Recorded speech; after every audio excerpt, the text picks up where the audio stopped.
નમસ્કાર અને સ્વાગત છે. આજે આપણે એક ઘણા ઊંડા અને રસપ્રદ ગ્રંથ યોગ વશિષ્ઠમાં ઉતરી રહ્યા છીએ. નમસ્કાર.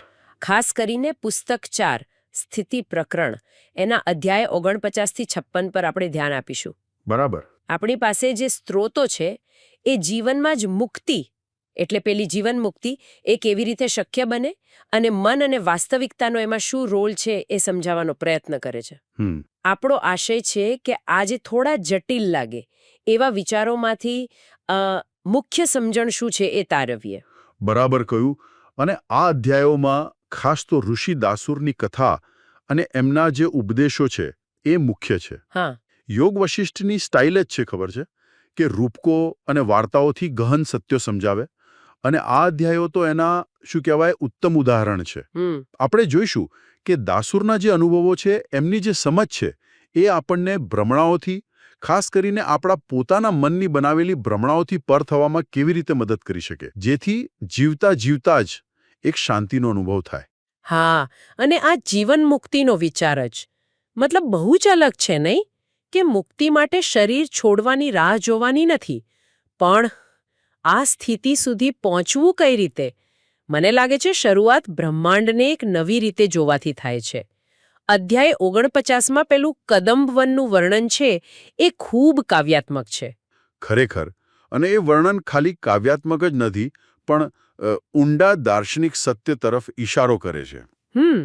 કદંબવનને એક સ્વર્ગ જેવું બતાવ્યું છે, જ્યાં દરેક ફૂલ, પક્ષી, વેલ જાણે દેવતાઓનું જ રૂપ હોય. આ સીધું પેલું અદ્વૈત વેદાંત છે ને, હા, એને સ્પર્શે છે કે આ સૃષ્ટિ અને પરમ ચેતના બ્રહ્મ એ અલગ નથી.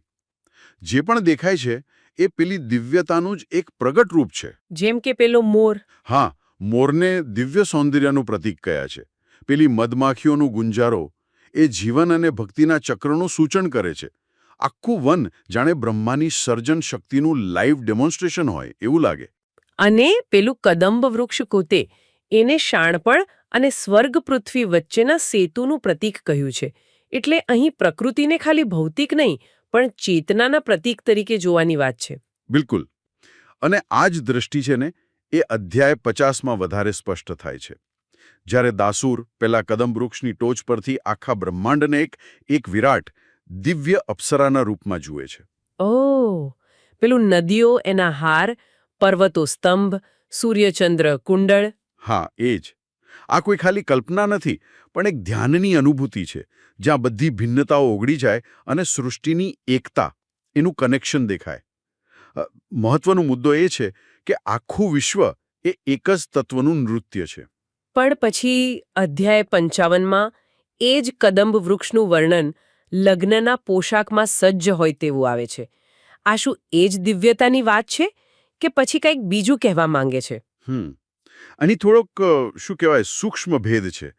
એ વર્ણન પ્રકૃતિનું સૌંદર્ય, એની પવિત્રતા બતાવે છે, જાણે દિવ્યતા અને પ્રકૃતિનું મિલન થયું હોય. હા, પણ યોગ વશિષ્ઠ હંમેશા આપણને યાદ દેવડાવે છે કે આ બધું સૌંદર્ય, આ રૂપ, એ માયાનો જ એક ભાગ છે. માયા એટલે ભ્રમણા? હા, ભ્રમણા. પણ એનો અર્થ એવો નહીં કે ખરાબ છે. એ એક મોહક પણ ક્ષણિક પ્રતિબિંબ છે. એની પ્રશંસા કરો, એનું સૌંદર્ય માણો, પણ એમાં ફસાઈ ના જાઓ. અચ્છા. કારણ કે એ અંતિમ સત્ય નથી, પણ એની તરફ ઇશારો કરતું એક સાઇન જેવું છે. એટલે કદંબવન આપણને અદ્વૈત પણ દેખાડે છે અને માયાનું સ્વરૂપ પણ સમજાવે છે. ખૂબ રસપ્રદ. તો બ્રહ્માંડની એકતા અને આ માયાના ખેલને સમજ્યા પછી લાગે છે કે ફોકસ આપણા પોતાના મન પર આવે છે. અધ્યાય 52 અને 53માં પેલી રાજા ખોટની જે વાર્તા છે એ સીધી મનની જ વાત કરે છે, ખરું ને? હા, બરાબર. રાજા ખોટ એ મનનું એકદમ શક્તિશાળી રૂપક છે. એને વાયુ જન્મેલો કયો છે. કેમ? કારણ કે મન પવન જેવું ચંચળ છે, અસ્થિર છે, સતત ગતિમાં રહે છે. શક્તિશાળી છે, પણ અનિયંત્રિત. અને કથા કહે છે કે આ રાજા ખોટ બ્રહ્મની શૂન્યતામાં એક ભવ્ય શહેર બનાવે છે. આ શહેર એટલે? આપણું શરીર, આપણી દુનિયા. હા, આપણું શરીર, આપણી દુનિયા, આપણો અનુભવ, આ બધું મનની જ રચના છે, એમ કહેવા માંગે છે. એટલે એટલે કે આપણી આસપાસની દુનિયા, આપણું શરીર એ ખરેખર બહાર નથી પણ આપણા મનમાં રચાયેલું છે. પેલી શહેરની જે ડિટેલ્સ છે 14 પ્રાંત 7 તળાવ 2 દીવા એ શું બતાવે છે? એ ડિટેલ્સ બતાવે છે કે આપણી જે રિયાલિટી છે એ કેટલી જટિલ રીતે મન દ્વારા બનેલી છે.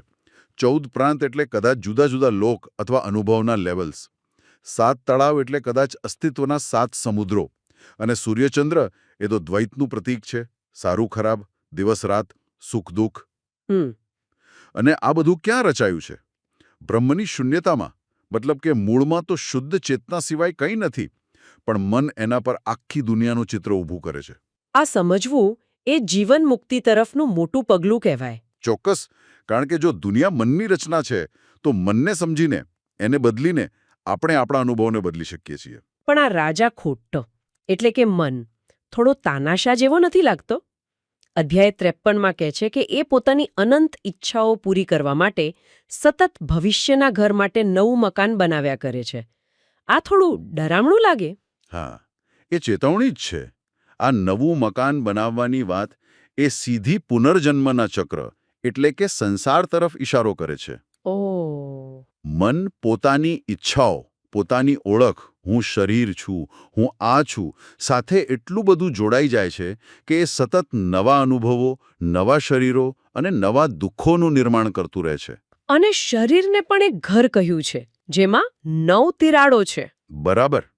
આંખો, કાન, નાક વગેરે આ ઇન્દ્રિયોના દરવાજા છે, જેના દ્વારા મન બહારની દુનિયા સાથે જોડાય છે અને વધારે ભ્રમણાઓમાં ફસાય છે. જ્યાં સુધી મન આ રીતે વર્તે છે, ત્યાં સુધી સાચી શાંતિ કે મુક્તિ શક્ય નથી. અને આ મનના ઘરમાં એટલે કે શરીરમાં પેલો યક્ષ કે રાક્ષસી રક્ષક કોણ છે જેને અહંકાર કહ્યો છે? એની શું ભૂમિકા છે? એટલે કે અહંકાર, હું અને મારુંનો ભાવ, એ આ શરીરરૂપી ઘરનો ચોકીદાર છે. એ આ ભ્રામક ઓળખ, હું આ શરીર છું, આ મન છું, ને પકડી રાખે છે અને આત્માને સંસારના ચક્રમાં ફસાવી રાખે છે. યોગ વસિષ્ઠ અહંકાર માટે એક બહુ ધારદાર સરખામણી વાપરે છે, ખબર છે? શું? અહંકાર શરીરમાં કોઠારમાં ઉંદરની જેમ રહે છે, પણ જ્ઞાનનો પ્રકાશ થતાં જ તે ભાગી જાય છે. વાહ! એટલે કે અહંકાર કોઈ નક્કર વસ્તુ નથી, પણ અજ્ઞાનનું પરિણામ છે. જેમ અંધારામાં દોરડું સાપ જેવું લાગે એમ. બરાબર. એ જ. અહંકાર એ અવિદ્યા એટલે કે અજ્ઞાનનું જ એક રૂપ છે. એ એક માનસિક ગાંઠ છે જે આપણને આપણા સાચા, મુક્ત સ્વભાવથી દૂર રાખે છે. એટલે જે ક્ષણે જ્ઞાન થાય, હા, જે ક્ષણે સમજાય કે હું શરીર કે મન નથી, પણ શુદ્ધ ચેતના છું, તે જ ક્ષણે આ અહંકારરૂપી ઉંદર ભાગી જાય છે. એટલે જ યોગ વસિષ્ઠ શરીર અને મન પર આધારિત ઓળખને દુઃખનું મૂળ ગણાવે છે અને એનાથી પર થવાની વાત કરે છે, કારણ કે શરીર અને મન બંને અનિત્ય છે, બદલાતા રહે છે. સમજાયો. તો જો મન અને અહંકાર ભ્રમણા રચે છે, તો આ બધી રચના પાછળનું બળ શું છે? અધ્યાય 54માં પેલો ભાવ્ય એના પિતા દાસુરને આ જ સવાલ પૂછે છે. ઈચ્છા વિશે. ઈચ્છા ક્યાંથી આવે છે અને એનો નાશ કેવી રીતે કરવો? હા, અને દાસુરનો જવાબ બહુ ઊંડો છે. એ કહે છે કે ઈચ્છા મૂળભૂત રીતે અલગાવની ભાવનામાંથી જન્મે છે. અલગાવ? હા, જ્યારે મન કોઈ વસ્તુને પોતાનાથી અલગ અને મેળવવા જેવી માને છે, ત્યારે તૃષ્ણા જાગે છે. આ ભાવના દુઃખનું મૂળ છે. પછી આ ઈચ્છા એક પાતળા વાદળની જેમ ફેલાઈ જાય છે અને સત્યના આકાશને ઢાંકી દે છે. એટલે આપણે વસ્તુઓને જેવી છે તેવી નથી જોઈ શકતા, પણ આપણી ઈચ્છાઓના રંગીન ચશ્મામાંથી જોઈએ છીએ. એટલે પેલી કમળાવાળી આંખવાળી વાત અહીં લાગુ પડે કે જેને કમળો થયો હોય એને બધું પીળું દેખાય. હા, એ જ વાત. ઈચ્છા આપણી દૃષ્ટિને શું કહેવાય ડિસ્ટોર્ટ કરી દે છે. જે વસ્તુઓ ખરેખર સુખદાયક નથી, ક્ષણિક છે, એને પણ અત્યંત મહત્વની અને જરૂરી બનાવી દે છે. અને પેલી ચોખાના ફોતરાવાળી ઉપમા? એ પણ સરસ છે. જેમ ચોખાના દાણા પર ફોતરા ચોંટેલા હોય પણ એ સહેલાઈથી દૂર થઈ શકે, હા, તેમ દુનિયાવી આસક્તિઓ અને ઈચ્છાઓ પણ ઉપરછલ્લી છે. જ્ઞાન અને વિવેકથી એને દૂર કરી શકાય છે અને વસ્તુઓનું સાચું, અનિત્ય સ્વરૂપ જોઈ શકાય છે. પણ એક રસપ્રદ વાત એ છે કે દાસુર એમ પણ કહે છે કે ઈચ્છા જ દુનિયાનું સર્જન કરે છે, જેમ મોજા સમુદ્ર બનાવે છે. આ થોડું વિરોધાભાસી નથી લાગતું? જો ઈચ્છા ભ્રમણા છે તો એ દુનિયા કેવી રીતે બનાવી શકે? આ યોગ વશિષ્ઠની ખાસિયત છે. એ આપણને વિચારવા મજબૂર કરે છે. અહીં કહેવાનો અર્થ એ છે કે આપણી જે અનુભવાતી દુનિયા છે, આપણો જે સંસાર છે, એ આપણી વાસનાઓ અને ઈચ્છાઓનું જ પરિણામ છે. એટલે આપણી ઈચ્છાઓ જ આપણને કર્મ કરવા પ્રેરે છે અને કર્મના ફળરૂપે સુખ-દુઃખ મળે છે અને આ ચક્ર ચાલ્યા કરે છે. એટલે કે જો ઈચ્છાઓ ન હોય તો આ બંધનકારક સંસાર પણ ન હોય. શુદ્ધ ચેતના તો જેવી છે તેવી જ રહે. તો પછી આ ઈચ્છારૂપી રોગ, કારણ કે એને રોગ પણ કયો છે, એનો ઈલાજ શું? એને જડમૂળથી કાઢવાનો ઉપાય? દાસુર 3 મુખ્ય ઉપાય બતાવે છે. પહેલો અને સૌથી અગત્યનો છે અનાસક્તિ. અનાસક્તિ એટલે? એટલે મનમાંથી વસ્તુઓનો વિચાર જ કાઢી નાખવો. કોઈ પણ વસ્તુ વિશે વિચારવાનું બંધ કરો અને ઈચ્છા અદૃશ્ય થઈ જાય છે.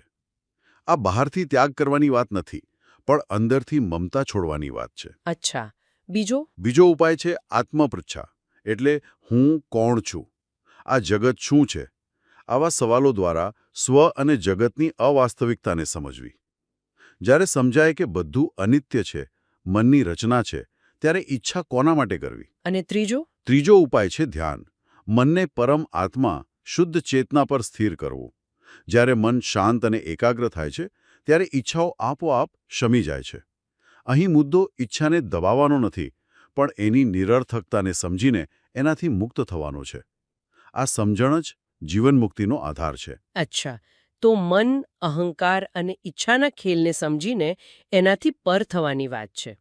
હવે અંતે અધ્યાય 56માં આત્માના સ્વરૂપની વાત આવે છે, જે કદાચ સૌથી સૂક્ષ્મ અને સમજવામાં અઘરી લાગે. તેમાં કહ્યું છે કે આત્મા બધા કાર્યોનું નિષ્ક્રિય કારણ છે. બધું કરે છે, છતાં કંઈ કરતું નથી. આનો શું અર્થ કાઢવો? હા, આ અદ્વૈતનો કેન્દ્રીય સિદ્ધાંત છે, જેને અકર્તાપણું કહેવાય છે. આનો અર્થ એ છે કે આત્મા એટલે કે આપણું સાચું સ્વરૂપ, શુદ્ધ ચેતના, એ પોતે કોઈ ક્રિયા કરતું નથી. એમાં કોઈ ફેરફાર થતો નથી. પરંતુ એની હાજરી માત્રથી જ બધી ક્રિયાઓ શક્ય બને છે. જેમ સૂર્યની હાજરીથી પૃથ્વી પર બધી ગતિવિધિઓ થાય છે. હા, પણ સૂર્ય પોતે એમાં ભાગ નથી લેતો. એ ખાલી પ્રકાશ આપે છે. એટલે પેલી દીવાની ઉપમા પણ આ જ સમજાવે છે કે દીવો ઓરડાને પ્રકાશિત કરે છે, પણ ઓરડામાં શું થાય છે એની એને કોઈ લેવા દેવા નથી. બરાબર. દીવો પ્રકાશ આપે છે, એના કારણે લોકો કામ કરી શકે, વાંચી શકે, જોઈ શકે, પણ દીવો પોતે એ કામ કરતો નથી. એનો કોઈ ઈરાદો કે હેતુ નથી. અચ્છા. તેવી જ રીતે આત્માની ચેતના શક્તિ આપે છે, જેનાથી મન વિચારે છે, બુદ્ધિ નિર્ણય લે છે, ઇન્દ્રિયો કામ કરે છે. પણ આત્મા પોતે આ બધાથી અલિપ્ત, સાક્ષી માત્ર રહે છે. હું કરું છું એવો જે ભાવ છે, એ અહંકારનો છે, આત્માનો નહીં. આ સમજ આવતા જ હા, આ સમજ આવતા જ કર્મના બંધનમાંથી મુક્તિ મળે છે. કારણ કે જો હું કરનાર જ નથી, તો ફળ ભોગવનાર પણ કોણ? પણ જો આત્મા અકર્તા છે, તો પછી જવાબદારી કોની? કર્મના સિદ્ધાંતનું શું? આ બહુ સારો પ્રશ્ન છે. યોગ વશિષ્ઠ એમ નથી કહેતો કે જવાબદારી નથી. જ્યાં સુધી હું કરું છું એવો અહંકારનો ભાવ છે, ત્યાં સુધી જવાબદારી અને કર્મના ફળ પણ છે. જીવનમુક્ત વ્યક્તિ પણ સમાજમાં નિયમો અને નૈતિકતા પ્રમાણે જ વર્તે છે. પણ એની અંદરની સ્થિતિ એવી હોય છે કે એ સમજે છે કે આ બધું પ્રકૃતિનો ખેલ છે, જે પરમ ચેતનાના પ્રકાશમાં થઈ રહ્યો છે. એટલે એ ફળની આસક્તિ વગર કર્મ કરે છે. હા, ફળની આસક્તિ વગર કર્તવ્ય સમજીને. જેમ પેલું રત્ન કોઈ ઈરાદા વગર પ્રકાશને પ્રતિબિંબિત કરે છે, તેમ જ્ઞાની પુરુષ સ્વાભાવિક રીતે અહંકાર વગર કર્મ કરે છે.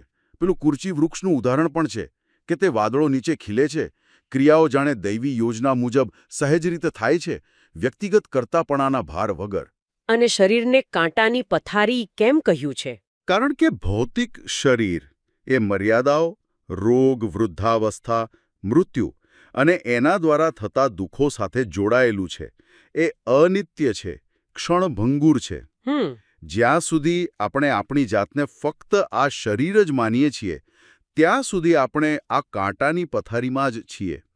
આમાંથી મુક્તિ ત્યારે મળે જ્યારે આપણે આપણા સાચા, અમર, આધ્યાત્મિક સ્વરૂપને ઓળખીએ કે હું આ શરીર નથી, પણ એનાથી પર, શાશ્વત ચેતના છું. આ જ્ઞાન જ આપણને શારીરિક અને માનસિક દુઃખોથી ઉપર ઉઠાવે છે. તો આ આખી ચર્ચાનો સાર એ થયો કે જીવન મુક્તિ એટલે કોઈ ચમત્કારિક અવસ્થા નથી, પણ એક ઊંડી સમજણ અને દૃષ્ટિકોણનો બદલાવ છે. બિલકુલ. જીવન મુક્તિ એટલે આ દુનિયામાં આ શરીરમાં રહેતા છતાં મનની ભ્રમણાઓ, અહંકારના બંધનો અને ઈચ્છાઓની પકડમાંથી મુક્ત થવું. એ કેવી રીતે? અનાસક્તિ, અકર્તાપણાના ભાવ અને આત્મ સ્વરૂપની સતત જાગૃતિ સાથે જીવવાની કળા છે.